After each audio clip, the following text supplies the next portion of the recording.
করে দিয়েছেন।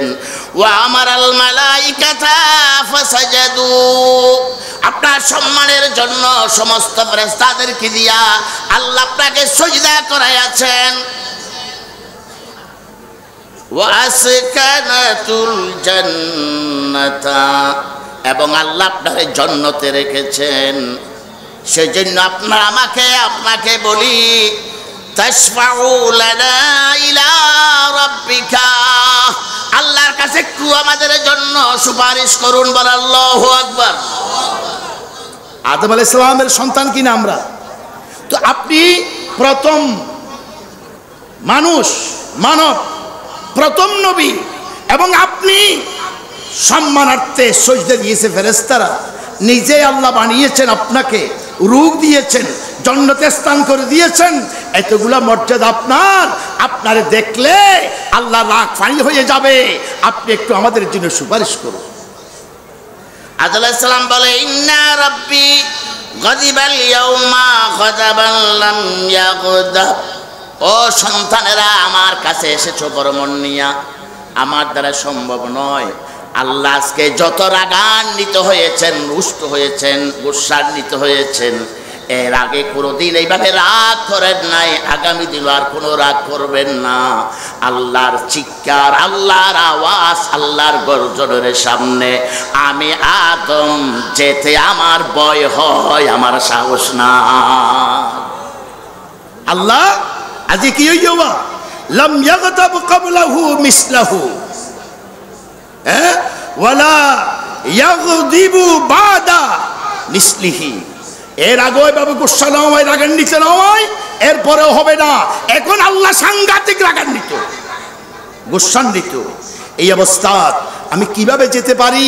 আল্লাহর সামনে দাঁড়ানোর ক্ষমতা আমি আদমের নাই।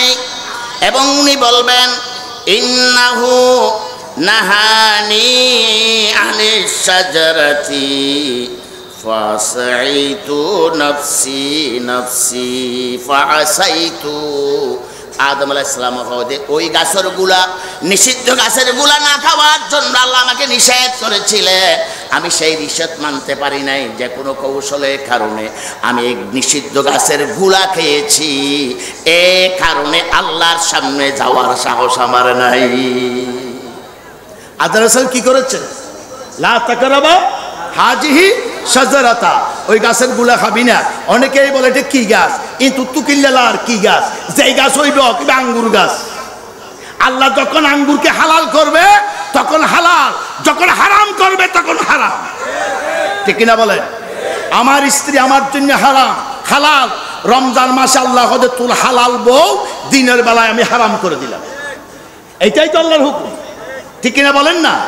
কার উপরে নিষেধাজ্ঞা এসেছে, কি জিনিস না খেতে বলেছে, এইটা বিজ্ঞানের দৃষ্টি দেখার কোনো কারণ নাই। আল্লাহ যেটা নিষেধ করেছে এইটাই মুমিনের সবচেয়ে বড় বিজ্ঞান। এই জাতীয় প্রশ্ন করা আপনি মুনাফিকি, কুফরি। এই গাছের গুলা খাবি না, আদম হদে না খাইব। শয়তানে কলে বলে কৌশলে দু নজরের গুলা খাবাই দিয়ে আদম হদে, ও বাপ পুত আমি আজকে সাহায্য করতে পারি না। একথা আল্লাহ রাগান্বিত, গুসান্বিত। দ্বিতীয় আবার যদি জিজ্ঞেস করে, আদম তোমাকে নিষেধ করেছিলাম এই গাছের গুলা নে খেতে, তুমি খেয়েছ, জবাব তো কেন খেয়েছ? এইভাবে যদি আমার প্রশ্ন করে আমি কোথায় যাব? আদম আলাইহিস সালাম 300 বছর কান্নাকাটি করেছে। কয় বছর? কয় বছর? অপরাধ কয়টা? একটা। কেঁদেছে 300 বছর। আমরা তারই তো সন্তান। এক চোখের এক ফোঁটা পানি ফেলাইছেন, তওবা করি, কান্নাকাটি করি।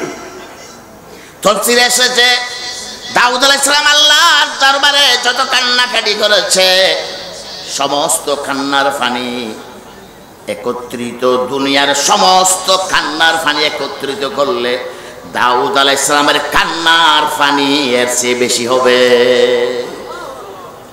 আবার হতে দুনিয়ার সমস্ত কান্না মানুষের পানি এবং দাউদ আলাইহিস সালামের চোখের পানি একত্রিত করলে আমার বাপ আদমের কান্নার পানি এর চেয়ে বেশি হয়।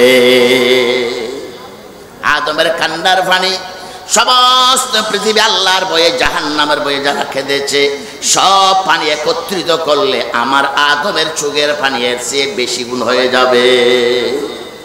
जो सवाली दर पे आया झोली तेरा भर दिया मुझको कुछ दे दे मौला अंबिया के वास्ते दर तेरी दरियाए करम से एक कतरा कर अता हाथ उठाया अब्द मिस्कीन अब दुआ की वास्ते। आदम আলাইহিসসালাতু ওয়াস সালাম এত বেশি কান্নার পর আল্লাহ কলিমা শিক্ষা দিলেন, ইয়া আদম ইয়া আদম ও আদম বিকালিমাতিন বিকালিমাত আমি তওবা কবুল করিও, আমি যেইভাবে বলি সেইভাবে আমার কাছে তওবা করো। আল্লাহ মাফ করলেন, তওবা কবুল করলেন, 300 বছর আদম কাঁদলেন, তারপরও আল্লাহর সামনে যাওয়ার সাহস আদমের নাই। ঠিক কিনা বলেন? ঠিক কিনা বলেন? আজকে আদম আলাইহিস সালাম আমাদের আদি পিতা, শুধু একটি নিষিদ্ধ কাজ করার কারণে, হাওয়ার কারণে আল্লাহর সামনে যাওয়ার সাহস নাই। যারা আজকে আদমের সন্তান লক্ষ কোটি নিষিদ্ধ কাজ করার পর কিভাবে আরামে ঘুমায় আমরা বুঝি না। ঠিক না বেটি? কোন ঘুষ হান্না না হাত, সুদ হান্না না হাত, বেগিন হালাল নাকি হারাম? আমরা খাই হালাল, ব্যবসা করি হারাম, শরাব পান করি, গরুর গোশত খাই, শরাব হালাল, গরুর গোশত হালাল, ঠিক না? কেউ যদি শরাব খায়, যদি বলে ঈশা শুয়োরের গোশত এটাও খাও, বেয়াদব, আমি মুসলমান, আমি শুয়োরের গোশত খাই না, তো মদ খদ দেখিন কি? ঠিক কিনা বলেন না? আমি মদ খাই, শুয়োরের গোশত খাই না। আমি হালাল খাই, হারাম ব্যবসা করি, আমি সুদি ব্যবসা করি, আমি ঘুষ খাই, আমি সুদ খাই, আমি চাঁদাবাজি করি, কিন্তু শুয়োরের গোশত আমি জীবনও খাবো না। আমি মুসলমান, আমি মুসলমান, আমি দূরত্ব বাইরে তো ইন হারাম তো ঘুষার হালাল, সুদ হালাল, চাঁদাবাজি হালাল, জনগণের টাকা আত্মসাৎ করে বিল্ডিং করা হালাল। মুখে যাইবি। আদম আলাইহিস সালাম যদি এই অবস্থায় তওবা মাফনের পরেও আর অবস্থা কি? কলিমুদ্দিন সলিমুদ্দিন উগ্র বালুর দাম কত বহনা? ২৮,০০০ টাকা বলি হ। বাংলাদেশ আসলে উন্নত হইয়ে বাদে, নহলে ২৮,০০০ টাকা দিয়ে বালুর শুনে এটা আমি এনাইতে রাখতে। এক এক কাম ফরদার দাম কত বলি হরিন, তারা বাল মানুষ ন জানি আর এই কেনাই অবাজি। আসলে তো দেশ ডেভেলপ হই। উগ্র কলা গাছের দাম দেখলাম দিন কত। ইন দেশ ডেভেলপ হই তো, নইলে দুটিয়া দিয়ে কিনন সম্ভব নয়। কালকে কিয়ামতের দিন দেখা যাবে কোন অবস্থা। বাবা আদম নিষিদ্ধ গুলা খাওয়ার কারণে আল্লাহর কাছে মাপ চাইলেন, আল্লাহ তওবা কবুল করলেন, তারপরও বলছে, ও সন্তানেরা, আমার সাহস নাই আল্লাহর সামনে দণ্ডবান হওয়া। বাইরে আমার যখন আমরা হটে যাইতাম, এই যে হাবু ইলা গায়রি, যদি তোমরা পারো আর কেউর কাছে যাও, সবার নূহ আলাইহিস সালামের কাছে গেল, ইব্রাহিম আলাইহিস সালামের কাছে গেল, মুসা আলাইহিস সালামের কাছে গেল, শেষে গেল ঈসা আলাইহিস সালামের কাছে।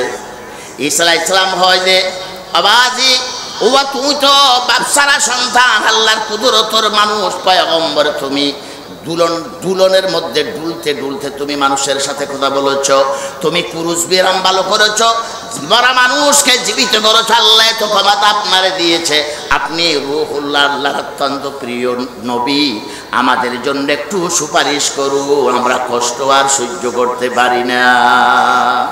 সূরা মাঈদা আল্লাহ বলেছেন, ওয়াইজ ক্বালাল্লাহু ইয়া ঈসা ইবনে মারইয়াম আনতা কুলতা লিন্নাসি ইত্তাখাযু তাহজুলি ওয়া উম্মি ইলাহাইন মিন দুনিল্লাহি ক্বালা সুবহানাকা ওয়া উম্মিয়া ইলাহাইনি। আল্লাহ ফুসাল লইব, ও ঈসা তুমি কি হই ওরা তোমার উম্মতের কি তুমি বলেছ যে আমার মা এবং আমি ঈসার গোলামি করো, ইবাদত করো? আল্লাহ জিজ্ঞেস করবে একথা, কিন্তু কোনো পয়গাম্বর থেকে আল্লাহ জিজ্ঞেস করবেন না, কিন্তু করবে ঈসা আলাইহিস সালাম থেকে। কেন? কদ ঈসা উম্মতেরা وقالت النصارى عزير بن الله وقالت النصارى مسيح ابن الله। উম্মত ঈসার উম্মতত কলে হই দে ঈসার যেহেতু বাপ নাই, বাপ ছাড়া সন্তান, ইবা আল্লাহর পুত্র, আল্লাহর সন্তান। নাউজুবিল্লাহ। বাপ ছাড়া কি এটা কার সন্তান? কে জিকির করেন লা ইলাহা লা ইলাহা লা ইলাহা লা ইলাহা ইল্লাল্লাহ। ও গরনা লা ইলাহা লা ইলাহা লা ইলাহা লা ইলাহা লা ইলাহা লা ইলাহা লা ইলাহা ইল্লাল্লাহ মুহাম্মাদুর রাসূলুল্লাহ। ঈসা আলাইহিস সালাম থেকে জিজ্ঞেস করিব, তুমি কি তোমার উম্মতদেরকে জাতিকে বলেছো তুমি আমার সন্তান, তোমার মা আমার স্ত্রী? ঈসা আলাইহিস সালাম বলেছেন ক্বালাত সুবহানাকা, আল্লাহ এগুলা থেকে আপনি পবিত্র, আমি বরঞ্চ নিষেধ করেছি। কি করেছি? নিষেধ করেছি। আমার কথা শুনে নাই, আল্লাহর সামনে যাওয়ার সাহস আমার নাই, কারণ আল্লাহর সামনে যেতে আমি লজ্জাবোধ করি। আমার জাতি আমাকে আল্লাহর সন্তান বলে আখ্যায়িত করেছে। ঠিক কিনা বলেন? আসলে ঈসার কোন দোষ আছে না, কোন ত্রুটি আছে না, কিন্তু সন্তান উম্মতেরা আমাকে কলঙ্কিত করেছে, অপমান করেছে, আমাকে আল্লাহর সন্তান বলে আখ্যায়িত করেছে। এই ডরে, এই ভয়ে আমি যেতে পারি না। আল্লাহর সামনে যেতে আমার লজ্জা লাগে, ভয় লাগে। বাইরাবাদ ঈসা আলাইহিস সালামের এই শেখায়ত, এই দুর্বলতা ত্রুটি স্মরণ করে আল্লাহর কাছে যাওয়ার সাহস করেন। তাহলে আমরা যারা আন্তর্জাতিক মুফাসসিরে কোরআন নয়, আমাদেরকে যারা আন্তর্জাতিক মুফাসসিরে কোরআন বলে ঘোষণা দিচ্ছে, পেপার পত্রিকায় লিখছে, আমরাও তাদের বিরুদ্ধে কিয়ামতের দিন ঈসার মতো মামলা দায়ের করব। ঠিক কিনা বলেন? ঠিক কিনা বলেন? ওয়া শাহাদাতু যুর, আল্লাহর নবী হওয়াতে যারা মিশে সাক্ষী দিয়ে তারা জাহান্নামী। তোমরা যে ঈসা আলাইহিস সালাম থেকে শিক্ষা গ্রহণ করো, তার দোষ নাই, কওমের কারণেই আল্লাহর সামনে যেতে ভয় করে। তাহলে আমাদের কওমেরা কেন আমাদেরকে আন্তর্জাতিক মুফাসসিরে কোরআন বলে?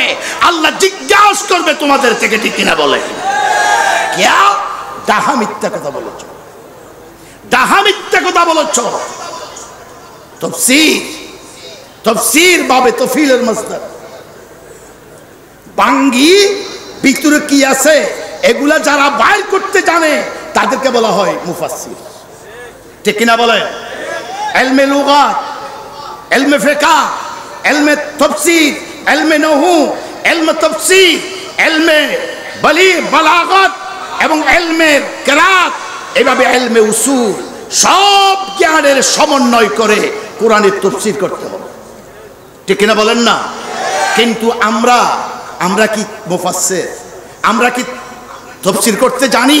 আমরা তো তাফসীর করি না।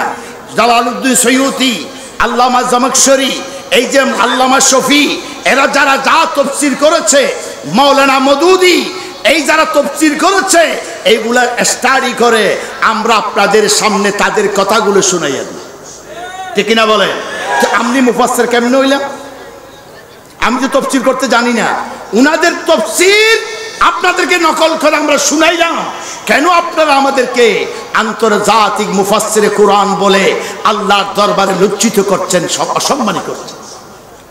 ঈসা ইসলামের মতো নবী যদি আল্লাহর সন্তান নিষেধ করার পরও উম্মতরা শুনে নাই, আখ্যায়িত করেছে, এই জন্য যদি আল্লাহর কাছে যেতে শরম লাগে, লজ্জা লাগে, কালকে কিয়ামতের দিন আমাদের ফিসদি হযরতুল আল্লামা, ঠেংলামা, গদ্দান আল্লামা যত রিল্লা আছে, ঠিক কিনা বলেন না?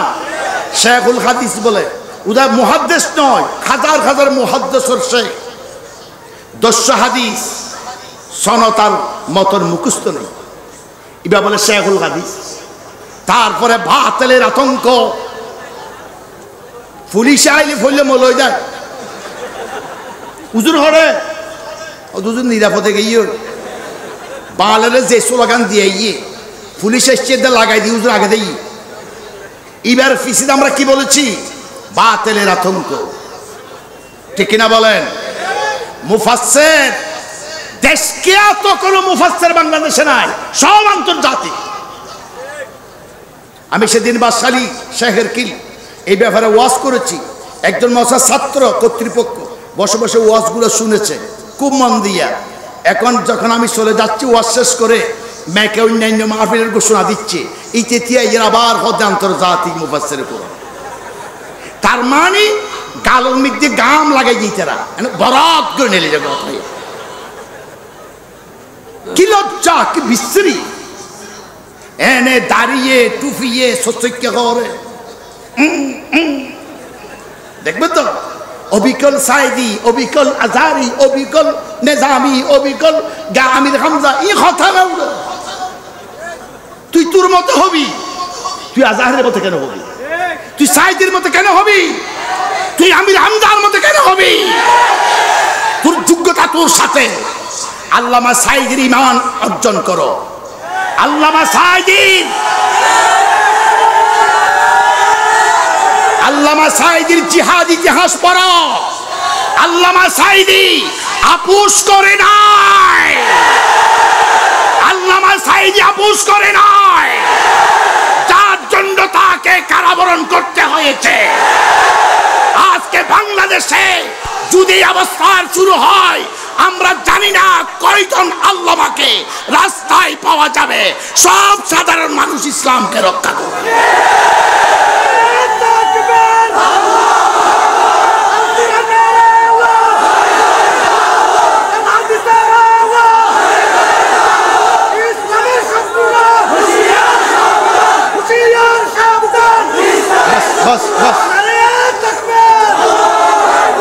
আল্লামা সাইদির এলম, আল্লামা সাইদির চরিত্র, আল্লামা সাইদির আদর্শ, আল্লামা সাইদির আন্দোলন, আল্লামা সাইদির আপোষ ঈমান আমাদেরকে গ্রহণ করতে হবে। এছাড়া টুপির বাহার, পাঞ্জাবির বাহার, দাড়ির বাহার, সাইদের মতো স্টেজে উড়া, সাইদি স্যারের নাম নিয়ে স্লোগান তোলা, সাইদি স্যারের কণ্ঠলকল করার কোনো দরকার না। এনে অনর ইসলাম রক্ষা করুন দাঁড়ানো, এটা আমার 100% বিশ্বাস। আজ পর্যন্ত কোন আলেম সাইদের যদি শহীদ হয়েছে হাত তুলে দেখো না, সব আপনাদের মতো সাধারণ মানুষ। আমরা আলেমরা সাইদি চরের নাম বিক্রি করে চলছি।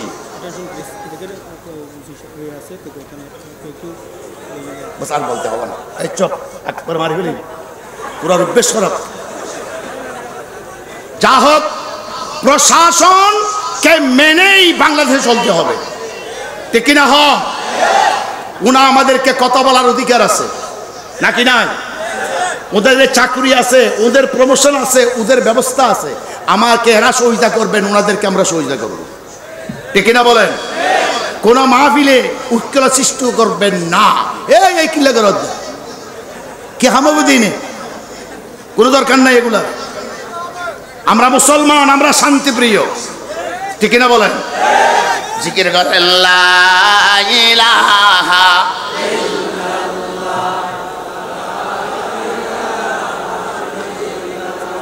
লা ইলাহা লা ইলাহা লা লা ইলাহা ইল্লাল্লাহু মুহাম্মাদুর রাসূলুল্লাহ। উনি আমাকে বলছেন হয়তো ওয়া শুধু খুব সুন্দর, আর একটু বাড়াই করবেন। তোমরা ওই ওই কিলে করো দেয়া আহা মানুষকে ইসলাম গ্রহণ করি গেছি অবস্থান করলে এখনো দরকার আছে নাই এখন দরকার আছে না। আর আসলে আবেগী মুসলমান, আবেগের সাথে আমরা চলি, আবেগ নিয়ে আমরা সিদ্ধান্ত নিই। আমি সাইদি সব দিশি নুদুষি, এটা আদালতের ব্যাপার, আদালতের বাইরে কথা বলার সুযোগ নাই। আমি বলতে চাই আলেমরা সাইদিকে বিক্রি করা চলা উচিত নয়। বক্সিংয়ের বিষয়বস্তুর ভিতরে বাইরে নিয়ে আসার কোনো দরকার নাই। সাইদি সাহেবের আদর্শ, সাইদির তফসির যেভাবে করেছেন এইভাবে আমাদেরকে শিক্ষা দিতে হবে। আমি বলতে চাইছিলাম এই কথাই যে আমাদেরকে মুফাসসিরে কোরআন, আন্তর্জাতিক আল্লামা, শেখুল হাদিস এই সমস্ত মিথ্যা কলবগুলা দিয়ে, ফুজুল, অহংকারী এই টাইটেলগুলা দিয়ে আল্লাহর ওয়াস্তে কিয়ামতের দিন আমাদেরকে লজ্জা দিবেন না। ঠিক কিনা বলেন? আমি যে ভিজিটিং কার্ড লিখেছি এখানে মৌলানাও লিখি নাই, আমি শুধু দিয়েছি ফানাফিল্লাহ আজাদ, আমি কিচ্ছু দিই নাই। আমাদের এত টাইটেল এত কিছু দরকার নাই। যদি আমরা ঠিক থাকি, আমাদের ইমান থাকতে সব আছে। ঠিক কিনা বলেন? ঈসা আলাইহিস সালাম থেকে আমি বলছিলাম, ঈসা আলাইহিস সালামকে আল্লাহ জিজ্ঞেস করবে কিয়ামতের দিন, তুমি কি তোমার এই কওমকে বলেছিলে তুমি আমার সন্তান, তোমার মা আমার স্ত্রী? আল্লাহ ঈসা আলাইহিস সালাম বলে, কুল হুয়াল্লাহু আহাদ আল্লাহুস সামাদ লাম ইয়ালিদ ওয়া লাম ইউলাদ ওয়া লাম ইয়াকুল লাহু কুফুয়ান আহাদ। আমার আল্লাহকে কেউ জন্ম দেয় নাই, আল্লাহ কাউকে জন্ম দেয় নাই। আল্লাহর কোনো সন্তান আছে না? ও ঈসা, তোমার আল্লাহর সন্তান বলেছে, তুমি নিষেধ করেছো, তোমার কম শুনে নাই। তারপর ঈসা আলাইহিস সালাম বলে, এই কারণে, এই ত্রুটির কারণে আল্লাহর সামনে যাওয়া আমার সাহস নাই। তিনিও জবাব দিয়ে দিয়েছেন, অসহায় কিয়ামতের ময়দানের মানুষগুলা, আসা আইয়াবা আসাকা রাব্বুকা মাকামাম মাহমুদা। আল্লাহর নবীর সম্মান মাকামে মাহমুদ পর্যন্ত। ইয়া রাসূলুল্লাহ, মাকামে মাহমুদ কোথায়? হযরত আরশ আজমের ডান পাশে। ওরে আরশ আজমের ডান পাশে। হুয়া মাকামুল্লাযী আশফাউ উম্মতি।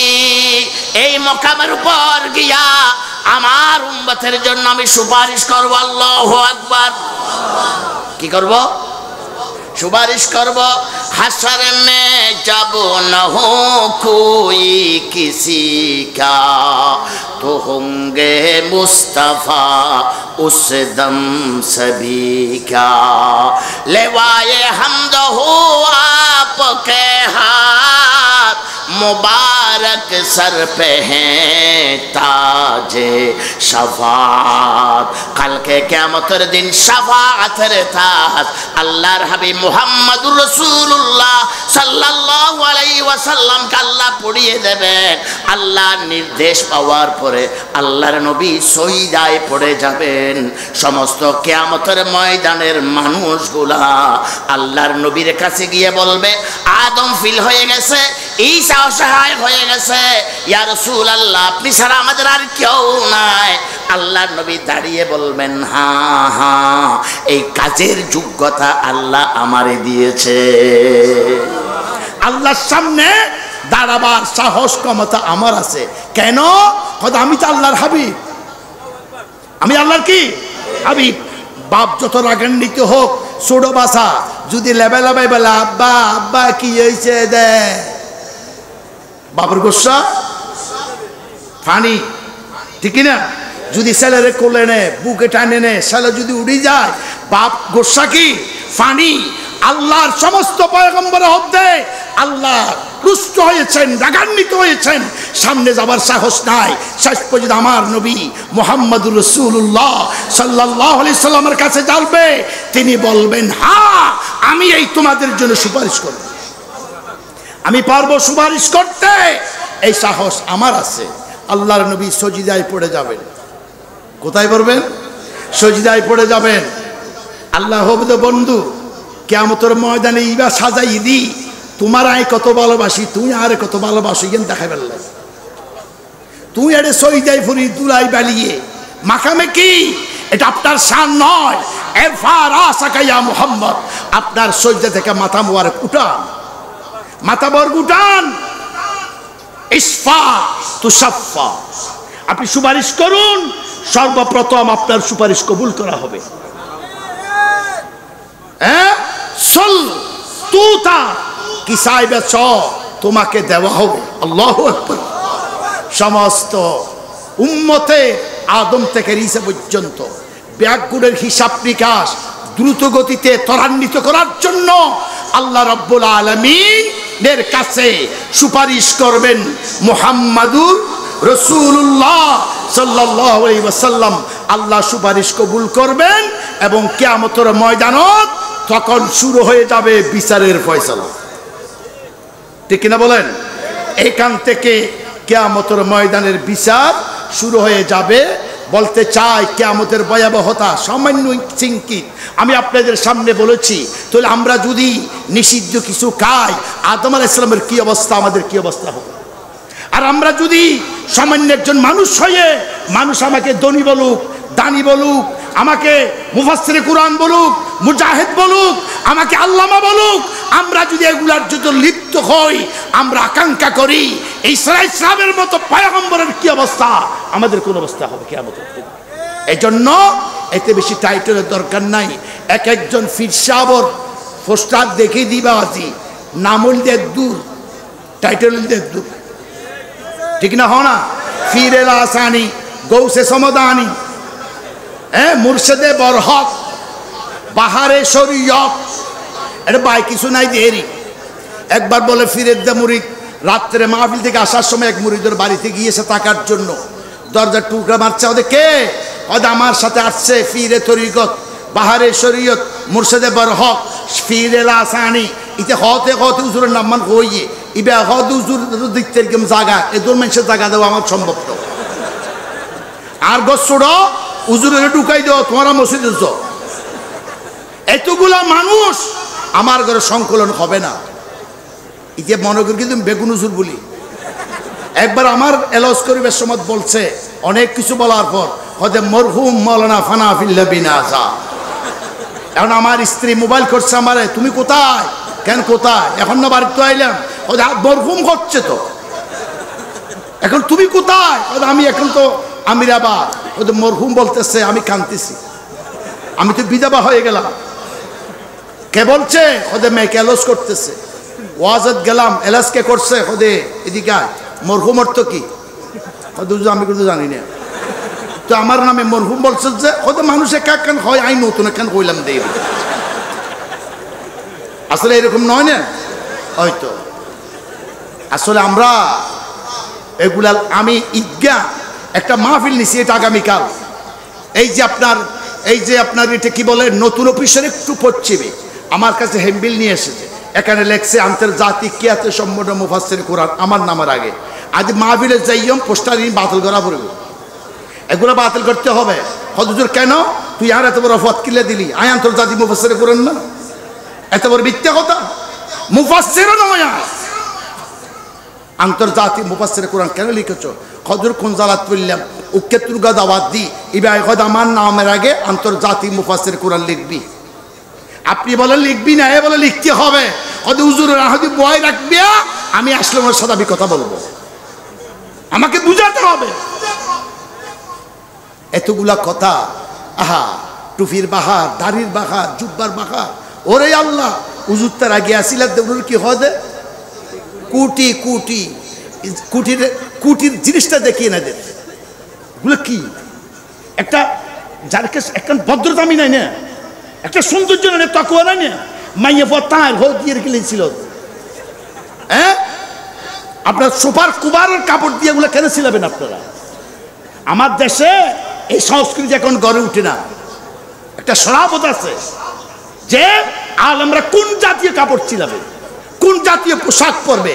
রং বেরঙের পোশাক পরে এই স্টেজে আসা আমি তাকওয়ার খেলাফ মনে করি, ঠিক না বলেন? আমি হারাম বলি না। টুপি ছাড়া নামাজ হবে কিন্তু ওয়াজ হবে না। কেন জানেন? এটা আমাদের সংস্কৃতি। আজ যদি টুপি ছাড়া ওয়াজ করতে বই মানুষ বেগুন আসার তাই ওয়াজ হারাবো না। হদ হুজুরের চিনি ভাইয়াছি কেন বুঝলি? ওদের মাথার টুপি নাই, পাগল। হ্যাঁ, টুপি ছাড়া নামাজ হবে কিন্তু ওয়াজ হবে না। এটা আমার দেশের রুশ হয়। এটাকে আমরা আলেমরা কোন জাতীয় পোশাক পরব, কোন জাতীয় এগুলো পরব, টুপি দেব, এগুলো আমাদের একটু শালীনতা বজায় রাখা উচিত বলি আমি মনে করি। আর ওয়াজের স্টেজে এটাকে দুলার স্টেজ বানার কোনো যুক্তি হতে পারে না। হাইরে আল্লাহ, অপচয়। প্যান্ডেলের বাড়া যে দুগুণ নয়, স্টেজের বাড়া দুগুণ, ঠিক না? হনরা ওরা ভিতরে আঁধার, বাইরে লাট জ্বালে লাভ কি? মুসলমানের কলব অন্ধকার হয়ে গেছে, এই স্টেজ আলোকিত হয়েছে, কলব মারা গিয়েছে, ঠিক না? ওয়াজের নাম দিয়ে এত অপচয় করা ইসলাম অনুমোদন করে না।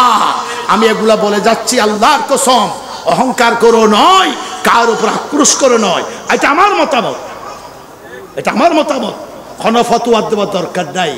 পয়সা মাহফিল গরিব আসিলে গরিবদেরকে দান করে দিবেন, কোন গরিবের মাইয়া বিয়ার দান করবেন, কোন অসহায় মানুষকে দান করবেন। আর দান না করলে জমা রাখবেন, আগামী বছর মাহফিলের বাজেট হবে। এত বেশি পর্দা খরচ করার দরকার নাই। আমি কতগুলা কথা বললাম, আল্লাহর রাস্তা আমারে ক্ষমা করে দিবেন। আর আমার এই যে মিডিয়ার ভাইদেরকে বলবো, আপনারা আল্লাহর ওয়াস্তে ইসলামমুখী হন। আলেমদের সম্মান যাতে বিঘ্ন না ঘটে, তাদের স্বার্থের উপর আঘাত না হয়, এই জাতীয় কাজগুলা করার চেষ্টা করবেন। হাত জোর করে বলছি, এই এলাকার মানুষদেরকে বলবো, আগামী বছর আপনারা খবর রাখবেন, বিশাল এই এলাকা একটা কমিটি করে কিভাবে মাহফিলটা সুন্দর করে করা যায়, এইটার ব্যবস্থা করার উদাত্ত আহ্বান রেখেই আমার আলোচনা আমি এখানে শেষ করছি। ওমা তৌফিক ইল্লা বিল্লাহ। আসসালামু আলাইকুম ওয়া রাহমাতুল্লাহ। আলহামদুলিল্লাহ, এতক্ষণ ধরে আমাদের সামনে গুরুত্বপূর্ণ তাফসীর পেশ করলেন